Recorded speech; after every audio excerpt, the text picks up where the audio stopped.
जय श्री कृष्ण भक्तों, आप सभी को भाई दूज की हार्दिक शुभकामनाएं। तो आइए जानते हैं यम द्वितीया, कार्तिक द्वितीया अथवा भैया दूज पर श्री चित्रगुप्त जी की पढ़ी जाने वाली पौराणिक कथा का एवं पूजन विधि का। मंत्री सी धर्म राजस्य चित्रगुप्तः शुभंकरः पायान्यम्यां सर्वपापेभ्यः शरणागत वत्सल। एक बार युधिष्ठिर जी भीष्म जी से बोले, हे पितामह, आपकी कृपा से मैंने धर्मशास्त्र सुने, परंतु यम द्वितीया का क्या पुण्य है, क्या फल है, यह मैं सुनना चाहता हूँ। आप कृपा करके मुझे विस्तार पूर्वक कहिए। भीष्म जी बोले, तूने अच्छी बात पूछी, मैं उस उत्तम व्रत को विस्तार पूर्वक बताता हूँ। कार्तिक मास के उजले और चैत्र के अंधेरे की पक्ष जो द्वितीया होती है वह यम द्वितीया कहलाती है। युधिष्ठिर जी बोले, उस कार्तिक के उजले पक्ष की द्वितीया में किसका पूजन करना चाहिए और चैत्र महीने में यह व्रत कैसे हो, इसका किसका पूजन करना चाहिए। भीष्म जी बोले, हे युधिष्ठिर, पुराण संबंधी कथा कहता हूँ, इसमें संशय नहीं है कि इस कथा को सुनकर प्राणी सब पापों से छूट जाता है। सतयुग में नारायण भगवान से जिनकी नाभि में कमल है, उससे 4 मुंह वाले ब्रह्मा जी उत्पन्न हुए, जिनसे वेद वेत्ता भगवान के चारों वेद कहे। नारायण बोले, हे ब्रह्मा जी, आप सबकी तुरीय अवस्था, रूप और योगियों की गति हो, मेरी आज्ञा से संपूर्ण जगत को शीघ्र रचो। हरि के ऐसे वचन सुनकर हर्ष से प्रफुल्लित हुए ब्रह्मा जी ने मुख से ब्राह्मणों को, बाहुओं से क्षत्रियों को, जंघाओं से वैश्यों को और पैरों से शूद्रों को उत्पन्न किया। उनके पीछे देव, गंधर्व, दानव, राक्षस, सर्प, नाग, जल के जीव, स्थल के जीव, नदी, पर्वत और वृक्ष आदि को पैदा कर मनु जी को पैदा किया। इनके बाद दक्ष प्रजापति जी को पैदा किया और तब उनसे आगे और सृष्टि उत्पन्न करने को कहा। दक्ष प्रजापति के से 60 कन्याएं उत्पन्न हुई, जिनमें से 10 धर्मराज को, 13 कश्यप को और 27 चंद्रमा को दी। कश्यप जी से देव, दानव, राक्षस, इनके सिवाय और भी गंधर्व, पिशाच, गो और पक्षियों की जातियां पैदा हुईं। धर्मराज को धर्म प्रधान जानकर सबके पितामह ब्रह्मा जी ने उन्हें सब लोगों का अधिकार दिया और धर्मराज से कहा कि तुम आलस्य त्याग कर काम करो। जीवों ने जैसे जैसे शुभ और अशुभ कर्म किए हैं, उसी प्रकार न्यायपूर्वक वेद शास्त्र में वही विधि के अनुसार कर्ता को कर्म का फल दो और सदा मेरी आज्ञा का पालन करो। ब्रह्मा जी की आज्ञा सुनकर बुद्धिमान धर्मराज ने कहा, हाथ जोड़कर सबके परम पूज्य ब्रह्मा जी को कहा, हे प्रभु, मैं सब आपका सेवक निवेदन करता हूँ कि इस सारे जगत के कर्मों का विभाग पूर्वक फल देने कि जो आपने मुझे आज्ञा दी है वह एक महान कर्म है। आपकी आज्ञा सिरोधार्य कर मैं यह काम करूँगा, जिससे कि कर्ताओं को फल मिलेगा, परंतु पूरी सृष्टि में जीव और उनके देह भी अनंत हैं। देश काल, ज्ञात अज्ञात आदि भेदों से कर्म भी अनंत हैं। उनमें कर्ता ने कितने किए, कितने भोगे, कितने शेष हैं और कैसा उनका भोग है, तथा इन कर्मों के भी मुख्य व गौड़ भेद से अनेक हो जाते हैं। एक कर्ता ने कैसे किया, स्वयं किया या दूसरों की प्रेरणा से किया, आदि कर्मचक्र महागहन है। अतः मैं अकेला किस प्रकार इस भार को उठा सकूंगा। इसलिए मुझे कोई ऐसा सहायक दीजिए जो धार्मिक, न्यायी, बुद्धिमान, शीघ्रकारी, लेख, कर्म विघ्न, चमत्कारी, तपस्वी, ब्रह्मनिष्ठ और वेद शास्त्र का ज्ञाता हो।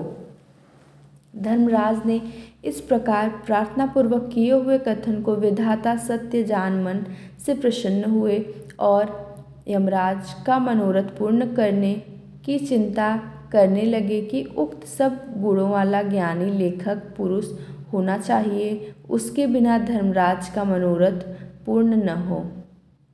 तब ब्रह्मा जी ने कहा, हे धर्मराज, तुम्हारे अधिकार में मैं सहायता करूँगा। इतना कह ब्रह्मा जी ध्यान मग्न हो गए। उसी अवस्था में उन्होंने 1000 वर्ष तक तपस्या की। जब समाधि खुली तब अपने सामने श्याम रंग, कमल नयन, शंख की सी गर्दन, गूढ़ सिर, चंद्रमा के समान मुख वाले, कलम दवात और पानी हाथ में लिए हुए, महाबुद्धि, देवताओं का मान बढ़ाने वाला, धर्माधर्म के विचार में महाप्रवीण लेखक, कर्म में महाचतुर पुरुष को देख उससे पूछा कि तुम कौन हो? तब उसने कहा, हे प्रभु, मैं माता पिता को तो नहीं जानता, किंतु आपके शरीर से प्रकट हुआ हूँ, इसलिए मेरा नामकरण कीजिए और कहिए कि मैं क्या करूँ। ब्रह्मा जी ने उस पुरुष के वचन सुन अपने हृदय से उत्पन्न हुए उस पुरुष को हंसकर कहा, तू मेरी काया से प्रकट हुआ है, इससे मेरी काया में तुम्हारी स्थिति है, इसलिए तुम्हारा नाम कायस्थ चित्रगुप्त है। धर्मराज के पूर्व में प्राणियों के शुभाशुभ कर्म लिखने में उसका तू सखा बने, इसलिए तेरी उत्पत्ति हुई है। ब्रह्मा जी ने चित्रगुप्त से यह कहकर धर्मराज से कहा, हे धर्मराज, यह उत्तम लेखक तुमको मैंने दिया है, जो संसार में सब कर्मसूत्र की मर्यादा पालने के लिए है। इतना कहकर ब्रह्मा जी अंतर्ध्यान हो गए। फिर वह पुरुष यानी कि चित्रगुप्त कोटि नगर में को जाकर चंड प्रचंड ज्वालामुखी काली जी के पूजन में लग गया। उपवास कर उसने भक्ति के साथ चंडिका जी की भावना मन में की।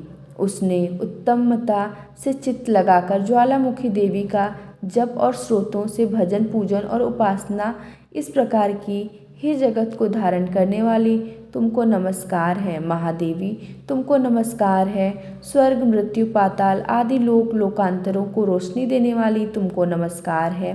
संध्या और रात्रि रूप भगवती, तुमको नमस्कार है।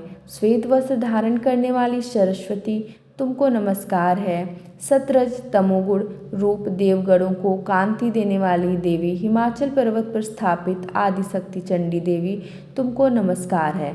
उत्तम और न्यून गुणों से रहित वेद की प्रवृत्ति करने वाली, 33 कोटि देवताओं को प्रकट करने वाली, त्रिगुण रूप, निर्गुण गुण रहित, गुणों से परे गुणों को देने वाली, 3 नेत्रों वाली, 3 प्रकार की मूर्ति वाली, साधकों को वर देने वाली, दैत्यों का नाश करने वाली, इंद्रादि देवों को राज्य देने वाली, श्री हरि से पूजित देवी, हे चंडिका, आप इंद्रादि देवों को जैसे वरदान देती हैं वैसे ही मुझको वरदान दीजिए। मैंने लोगों के अधिकार के लिए आपकी स्तुति की है, इससे में संशय नहीं है। ऐसी स्तुति को सुन देवी ने चित्रगुप्त जी को वर दिया। देवी जी बोली, हे चित्रगुप्त, तूने मेरा आराधना पूजन किया, इससे मैंने आज तुमको वर दिया कि तू परोपकार में कुशल, अपने अधिकार में सदा स्थिर और असंख्य वर्षों की आयु वाला होगा।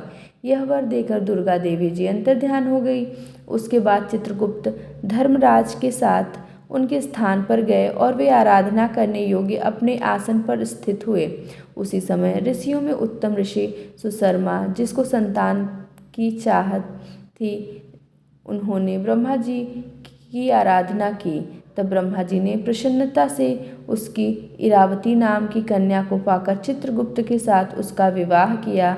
उस कन्या से चित्रगुप्त के 8 पुत्र उत्पन्न हुए, जिसके नाम ये थे: चारु, सुचारु, चित्र, प्रतिमान, हिमवान, चित्रचारु, अरुण और 8वां अतीन्द्रिय। दूसरी जो मनु की कन्या दक्षिणा चित्रगुप्त से विवाही गई, उसके 4 पुत्र हुए। उनके भी नाम सुनो: भानु, विभानु, विश्वभानु और वीर्यवान। चित्रगुप्त के 12 पुत्र विख्यात हुए और पृथ्वी तल पर विचरे। उनमें से 4 मथुरा जी को गए और वहाँ रहने से मथुरा हुए। हे राजन, सुचारु गौड़ बंगाले को गए, इससे वे गौड़ हुए।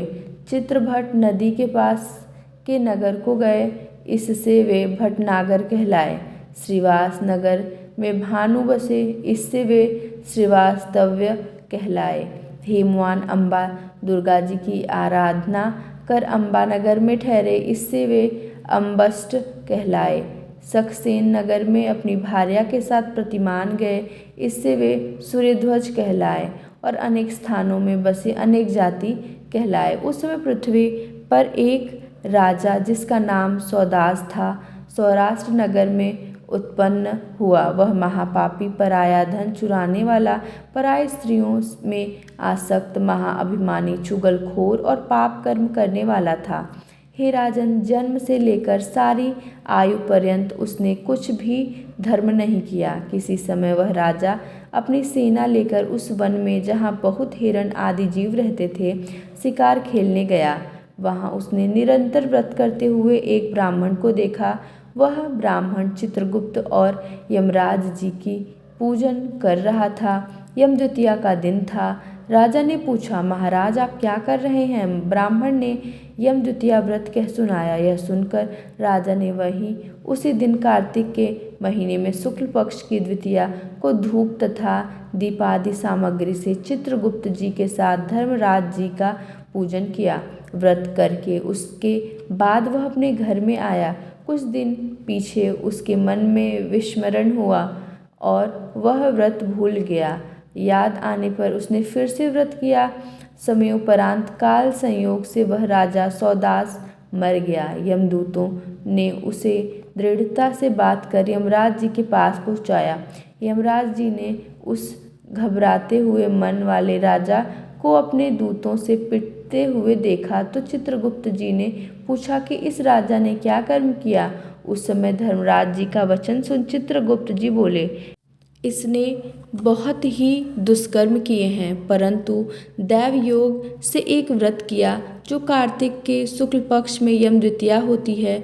उस दिन आपका और मेरा गंध, चंदन, फूल आदि सामग्री से एक बार भोजन के नियम से और रात्रि में जागने से पूजन किया। हे देव, हे महाराज, इस कारण से यह राजा नरक में डालने योग्य नहीं है। चित्रगुप्त जी के ऐसा कहने से धर्मराज जी ने उसे छुड़ा दिया और वह इस यमद्वितीया के व्रत के प्रभाव से उत्तम गति को प्राप्त हुआ। ऐसा सुनकर राजा युधिष्ठिर भीष्म से बोले, हे पितामह, इस व्रत में मनुष्यों को धर्मराज और चित्रगुप्त जी का पूजन कैसे करना चाहिए, सो मुझे कहिए। भीष्म जी बोले, यमद्वितीया के विधान को सुनो। एक पवित्र स्थान पर धर्मराज और चित्रगुप्त जी की मूर्ति बनाएं और उनकी पूजा की कल्पना करें। वहां उन दोनों की प्रतिष्ठा कर 16 प्रकार व 5 प्रकार की सामग्री से श्रद्धा भक्ति युक्त नाना प्रकार के पकवानों, लड्डुओं, फल फूल, पान तथा दक्षिणा आदि सामग्रियों से धर्मराज की और चित्रगुप्त जी का पूजन करना चाहिए और पीछे बारंबार नमस्कार करें। हे धर्मराज जी, आपको नमस्कार है। हे चित्रगुप्त जी, आपको नमस्कार है। पुत्र दीजिए, धन दीजिए, सब मनोरथ को पूरे कर दीजिए। इस प्रकार चित्रगुप्त जी के साथ श्री धर्मराज जी का पूजन कर विधि से दवात और कलम की पूजा करें। चंदन, कपूर, अगर और नैवेद्य, पान, दक्षिणा आदि सामग्रियों से पूजन करें और कथा सुने। बहन के घर भोजन कर उसके लिए धन आदि पदार्थ दें। इस प्रकार भक्ति के साथ यमद्वितीया का व्रत करने वाला पुत्रों से युक्त होता है और फलों को पाता है जो कि मनवांछित होता है। तो ये थी यमद्वितीया की कहानी। जय श्री कृष्ण।